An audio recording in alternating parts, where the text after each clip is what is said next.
Dear student, welcome to the universal. आज मैं आप लोगों को प्रश्नावली 4.3 का 9, 10th, 11th जो क्वेश्चन बचा हुआ था उसको मैं बताने जा रहा हूँ। ठीक है, तो आप लोग ध्यान से इसको समझिएगा और इसको सुनिएगा ताकि आपको ऐसा ना लगे कि ये समझ में नहीं आया। ठीक है, तो 9th नंबर का क्वेश्चन देखते हैं। दो पानी के नल एक साथ एक हौज को 9 × 3/8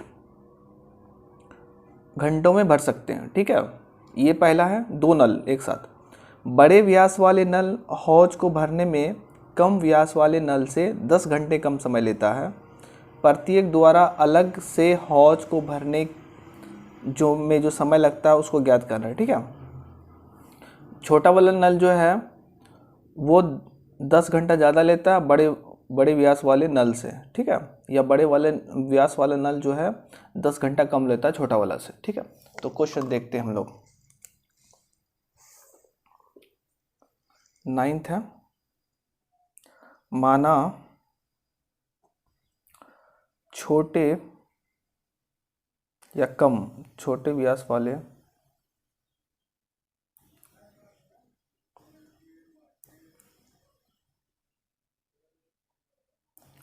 नल द्वारा हौज को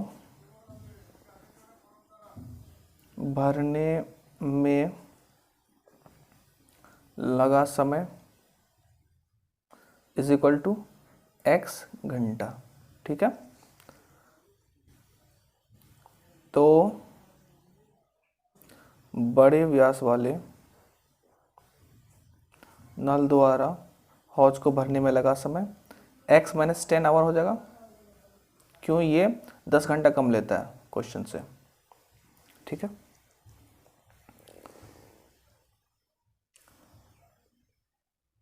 अब क्या करेंगे, 1 घंटा में इसके द्वारा कितना भरा जाता है, 1 घंटा में इसके द्वारा कितना भरा जाता है। ठीक है, तो ये आपको पता है कि जस्ट रिवर्स हो जाता है कि 1 घंटा में अगर भरेंगे तो मतलब कि हौज को भरा जाने वाला जो पार्ट होगा 1/x हो जाएगा। ठीक है, अगर 6 घंटा में भरता है एक नल तो 1 घंटा में 1/6 पार्ट ये भरेगा, मतलब किसका? नल का, हौज का। ठीक है, तो लिखेंगे 1 घंटे में छोटे व्यास वाले नल द्वारा हौज का भरा जाने वाला भाग कितना भाग होगा? 1/x।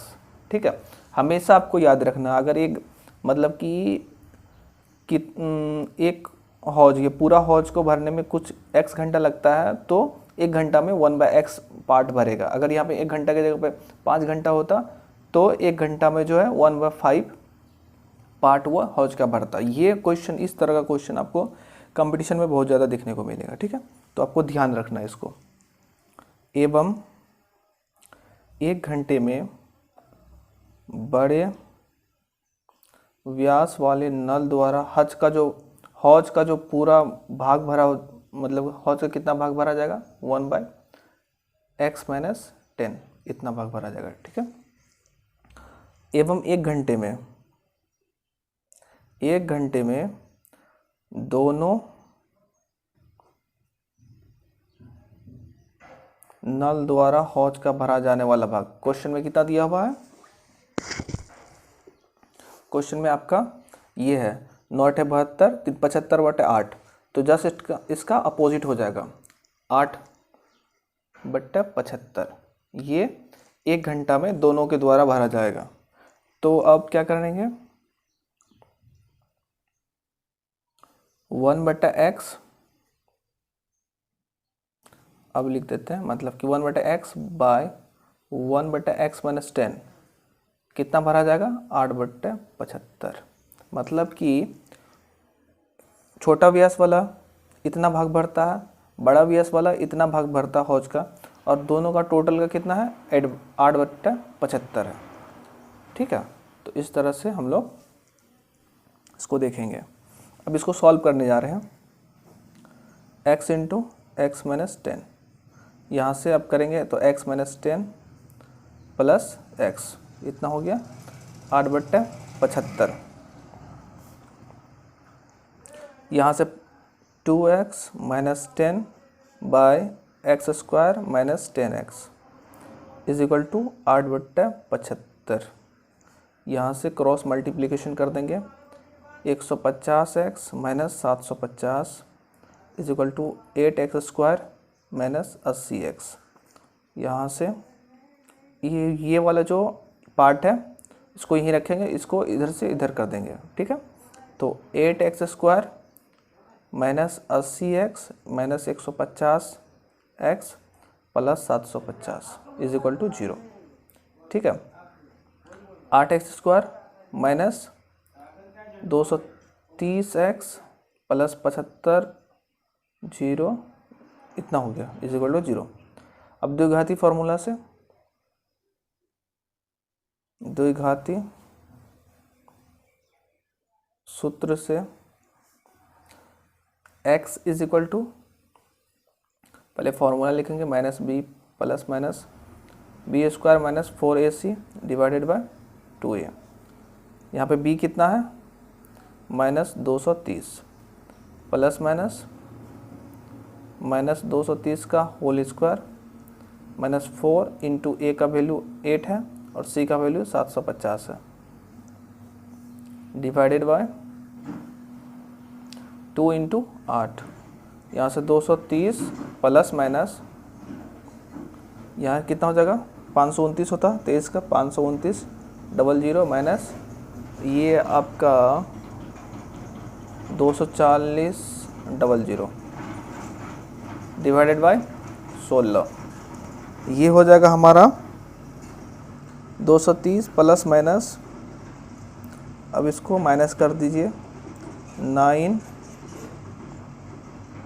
और 12 में से 4 गया 8, यहाँ से 289 मतलब 17 का हो जाएगा। यहाँ से 230 प्लस माइनस 17 00 के लिए 1 0 और 16, यहाँ से एक बार 230 प्लस लेंगे, x is equal to 230 plus 170/16 या 230 माइनस 170/16, यहाँ से कितना हो जाएगा 7 3 10 4 16, या यहाँ देखिए 13 में से 7 गया 6, 1 1 कैंसिल 16। ठीक है, अब इसको डिवाइड करेंगे, 16 दूना 32, 8 16 85 25, या अब x का वैल्यू यहाँ पे कितना आएगा आपका, यहाँ पे 16 4 के आसपास आएगा, 16 3 48, 48 2 50 12 बाय 16। ठीक है, लेकिन क्या है ना, ये अगर x जो है, x क्या था हमारा, यहाँ देखिए x छोटे वाले व्यास द्वारा नल, मतलब कि छोटे व्यास वाले नल द्वारा, तो ये x घंटा है, तो बड़े व्यास में क्या होगा x माइनस 10 हो जाएगा। लेकिन ये जो है ये तो 10 से छोटा है ना, तो ये बड़े व्यास वाले तो ये तो आएगा ही नहीं, क्योंकि 3 माइनस 10 करेंगे तो माइनस में आ जाएगा, तो इसलिए इसको अमान्य कर लेंगे, ये हो जाएगा। ठीक है, तो बड़े व्यास वाले मतलब कि नल द्वारा कितना देर में भरा जाएगा 25 माइनस 10 15 घंटे में। ठीक है, यहाँ लिखेंगे अतः छोटे व्यास वाले मतलब कि नल द्वारा भरा गया, नल द्वारा हौज को भरा जाने में लगा टाइम x घंटा इज इक्वल टू 25 घंटा, और बड़े वाले में x minus 10 is equal to 25 minus 10 is equal to 15 घंटा। समझ में आ गया। अब नेक्स्ट क्वेश्चन देखते हैं। 10 नंबर का क्वेश्चन देखते हैं। मैसूर और बेंगलोर के बीच के 132 किलोमीटर की यात्रा, मतलब मैसूर से बेंगलोर की बीच की दूरी 132 किलोमीटर है। एक एक्सप्रेस रेलगाड़ी और सवारी रेलगाड़ी से 1 घंटा कम समय लेती है। एक्सप्रेस वाला जो है अगर 4 घंटा लेती है तो ये सवारी वाली 1 घंटे ज़्यादा लेगी, 5 घंटा। यह सवारी वाली गाड़ी अगर 10 घंटा लेती है तो ये 9 घंटा लेगी। ठीक है।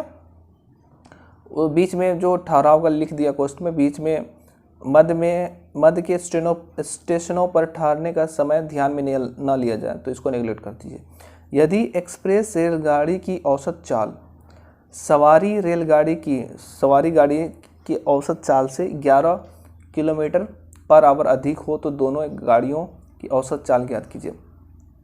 अगर ये दिया हुआ 11 किलोमीटर पर आवर ज़्यादा है किसका, एक्सप्रेस वाली रेलगाड़ी का, किससे, ये सवारी गाड़ी से। ठीक है, तो सवारी वाली गाड़ी का मान लेते हैं x। माना सवारी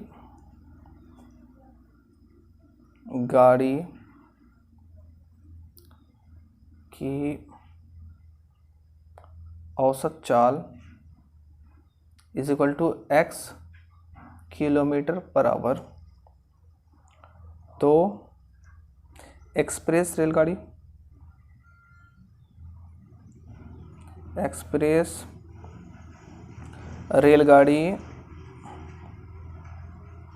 की औसत चाल इज इक्वल टू कितना हो जाएगा, x प्लस 11, क्योंकि 11 किलोमीटर पर आवर ज़्यादा है इसका। ठीक है, किलोमीटर पर आवर, ये मैंने कोस्ट में लिखा, नहीं तो क्या होता, ये x अलग हो जाता, ये 11 किलोमीटर अलग हो जाता। तो इसलिए इसको आपको हमेशा कोस्ट में लिखना है क्योंकि दोनों के लिए किलोमीटर पर आवर है। ठीक है। अब प्रश्न से क्या करेंगे, प्रश्नानुसार कितना किलोमीटर दिया हुआ, 132 किलोमीटर पर आवर। औसत चाल देखिए, अगर नीचे वाला जो है ना, नीचे वाला ये अगर छोटा होता है, ये अगर छोटा होगा तो ऊपर का मान, अगर ऊपर में अगर 10 रख देते हैं, ऊपर में 10 है, ठीक है, दोनों में 10 है। लेकिन अगर नीचे में छोटा होगा तो ऊपर वाला बड़ा होगा। ठीक है, आपको समझ में आ रहा, अगर नीचे हर जो है छोटा होगा तो ये बड़ा होगा, इसका वैल्यू 3.33 हो जाएगा, ये होगा 2.75 आ जाएगा। ठीक है, तो यहाँ पे देखना कौन बड़ा है, x प्लस 11 बड़ा है, तो 132 दोनों का जो मतलब कि समय का अंतर है 1 घंटे का। ठीक है, तो कौन पहले होगा, ये वाला पहले होगा, क्योंकि ये इसमें जो है ना ये कम है, कम वाला तो ज़्यादा होगा इधर 132 बटे x, तब होगा 132 बटे x प्लस 11। आप उल्टा नहीं लिख सकते हैं, क्यों, क्योंकि ये माइनस में हो जाएगा। क्यों, ये वाला जो नीचे वाला है ये बड़ा है तो भाग देंगे सेम नंबर से, अगर सेम नंबर है बड़ा वाला तो ये छोटा आ जाएगा वैल्यू इसका, अगर ये छोटा है तो इसमें भाग देंगे तो ये हमारा जो बड़ा नंबर आएगा। तो इसका अंतर कितना दिया हुआ, 1 आवर। ये हमेशा आपको ध्यान में रखना है, ऐसा नहीं कि आप 132 बटे x प्लस 11 कर देते हैं फिर उसके बाद माइनस 132 बटे x करते हैं, उसमें तो आपका गलत हो जाता है। ठीक है, समझ रहे हैं बात को। अगर ये 5 घंटा है तो ये 4 घंटा होगा, तब ना इसका अंतर एक होगा। ठीक है, अब इसका सॉल्यूशन करते हैं हम लोग, सिंप्लीफाई करेंगे, x इंटू एक्स प्लस 11। अब 132 को x प्लस 11 से गुना करते हैं, 132x प्लस 132 गुना 11 आपका 1452 होगा, 1452 minus 132x is equal to 1। ये 132x cancel, 1452 is equal to ये x स्क्वायर इधर आ जाएगा प्लस 11x। सिंपल है, इसको सिंप्लीफाई करना, x square plus 11x minus 1452 is equal to 0। द्विघाती फार्मूला से सूत्र से क्या करेंगे, x is equal to minus B plus minus B square minus 4ac divided by 2 into A. Minus B का वैल्यू कितना है 11 प्लस माइनस 11 का स्क्वायर माइनस 4 इंटू ए का वैल्यू कितना 1 है और सी का value minus 1452 divided by 2 into 1। यहाँ से minus 11 plus minus 121 minus into minus plus हो जाएगा और 1452 इंटू 4, 4 दूनी 8, 5 चौके 20, 2, 14 चौके 56, 2 58, ठीक है,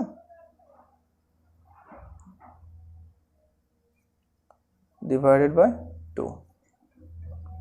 माइनस 11 प्लस माइनस, अब जोड़ दीजिए 8 1 9, 2 8 1 9 5, 59 29, इसका स्क्वायर रूट हो जाएगा आपका प्लस माइनस ये 77 का होगा, 749 749, हाँ 77 का डिवाइडेड बाई 2। तो यहाँ से कितना होगा, एक बार प्लस में एक बार माइनस में, माइनस प्लस का पहले ले लेते हैं, सॉरी 77/2 या माइनस 11 माइनस 77/2, तो ये हो गया 66/2 या माइनस 88/2, तो 33 या माइनस 44, ठीक है। लेकिन क्या है, चाल है तो इसलिए ये अमान हो जाएगा, माइनस में नहीं हो सकता, अमान। तो ये हो गया किसका, सवारी गाड़ी का। अतः लिखेंगे यहाँ पे, अतः सवारी गाड़ी की औसत चाल is equal to x kilometre per hour is equal to 33 kilometre per hour एवं एक्सप्रेस रेल गाड़ी की औसत चाल is equal to x + 11 kilometre per hour is equal to 44 kilometre per hour. ये हो गया, ठीक है। अब देखते हैं लास्ट क्वेश्चन इस चैप्टर का।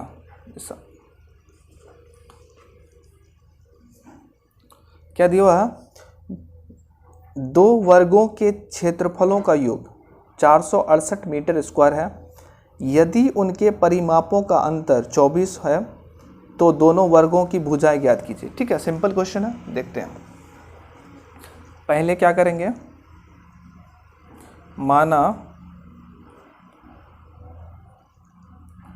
पहले वर्ग की भुजा ले लेंगे, इज इक्वल टू एक्स हो जाएगा, एक्स मीटर मान लेते हैं। तो इसका क्या होगा, पहले वर्ग की परिमाप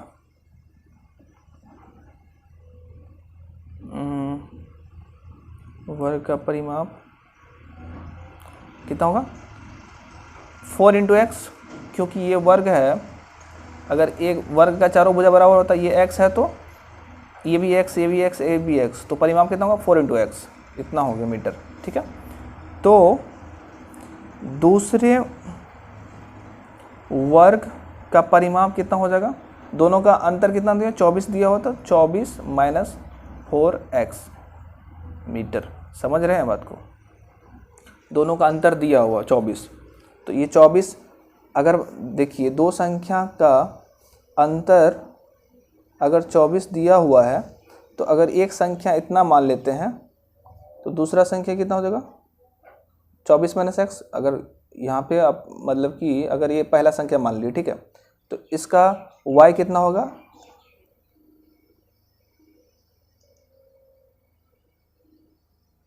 अच्छा किसको बड़ा मानते हैं वो डिपेंड करता है, ठीक है ना। या x बड़ा है तो 24 - x हो जाएगा, अगर y बड़ा है तो x माइनस 24 हो जाएगा। इसमें सपोज दैट हमने 24 को बड़ा माना, ये वाला को छोटा माना, ठीक है। तो कुछ भी कीजिए आपका आंसर निकलेगा, टेंशन मत लीजिए। तो दूसरे वर्ग की भुजा क्या हो जाएगा? तो दूसरे वर्ग की भुजा निकालने के लिए परिमाप को 4 से डिवाइड करते हैं। तो 24 माइनस 4x डिवाइडेड बाई 4, तो ये हो जाएगा 6 माइनस x मीटर। अब क्या करना है? प्रश्नानुसार दोनों वर्गों के क्षेत्रफलों का योग, क्षेत्रफल का योग कितना है? 468 है। क्षेत्रफल कैसे निकालते हैं? भुजा स्क्वायर। तो x पहले का भुजा है x square plus 6 minus x का होल स्क्वायर, दोनों का योग कितना? 468। यहाँ से आप सिंप्लीफाई करना डायरेक्ट, कुछ नहीं है। 36 plus x square minus 12x is equal to 468। 2x square minus 12x plus 36 minus 468 is equal to 0। यहाँ से 2x स्क्वायर माइनस 12x, यहाँ से कितना हो जाएगा? 2 3 432 is equal to x square, दो को कैंसिल कर देते हैं, 2 से भाग दे देंगे सब में। 6x माइनस 2 दूनी 4, 2 कम 2, 2 चाक 12, ठीक है। 2 घाती सूत्र से x is equal to minus B plus minus B square minus 4ac divided by 2 into A minus 6 plus minus 6 का whole square minus 4 into A का वैल्यू 1 है, सी का value minus 216 divided by 2 into 1। 6 plus minus 36, यहाँ plus 16 चौके 64 और 4 दूनी 8, 2 6 plus minus यहाँ 6 4 10, 6 3 9 1 10, 8 1 9 divided by 2। यहाँ से 6 प्लस माइनस 30 हो जाएगा डिवाइडेड बाय 2। यहाँ से प्लस वाला लेंगे 6 प्लस 30 बाई 2 या 6 माइनस 30 बाई 2, तो ये 36 बटे 2 18, या यहाँ पे कितना हो गया? माइनस 24, तो माइनस 12 हो जाएगा। माइनस तो ले नहीं सकते क्योंकि ये भुजा है, ठीक है, अमान्य हो गया। अतः पहले वर्ग की भुजा is equal to x metre is equal to 18 metre एवं दूसरे वर्ग की भुजा क्या था हमारा? दूसरे वर्ग की भुजा ये भुजा का था, ये वाला 6 माइनस एक्स, तो यहाँ पे 6 minus 18 is equal to minus 12। Minus 12 नहीं, माइनस भुजा माइनस में नहीं लेते हैं, इसलिए ये 12 मीटर हो गया, ठीक है। अगर इसमें 12 लेते हैं, माइनस 12 भी लेते तो भी आ जाता, ठीक है। तो यहाँ पे अमान नहीं है, ये भी आप ले सकते थे, लेकिन माइनस इसलिए नहीं है तो यहाँ माइनस को हटा दिए, ठीक है ना। इसमें कोई ये इशू नहीं है। अगर यहाँ माइनस ले रहे हैं, ठीक है, तो 6 माइनस 12, तो यहाँ प्लस हो जाता, 6 प्लस 12 हो जाता, 18 हो जाता, ठीक है। तो दोनों तरफ से आपका निकल सकता था। यहाँ भुजा का बात था, इसलिए दोनों का आ गया। तो मेरे प्यारे स्टूडेंट, आप सभी को कैसा लगा वीडियो प्लीज़ कमेंट बॉक्स में लिखिए, और अच्छा लगा तो लाइक कर दीजिए, शेयर कर दीजिए, सब्सक्राइब कर दीजिए, और कोई भी डाउट हो तो आप कमेंट बॉक्स में लिख सकते हैं, मैं उसका जवाब दे दूँगा, ठीक है। Thank you very much.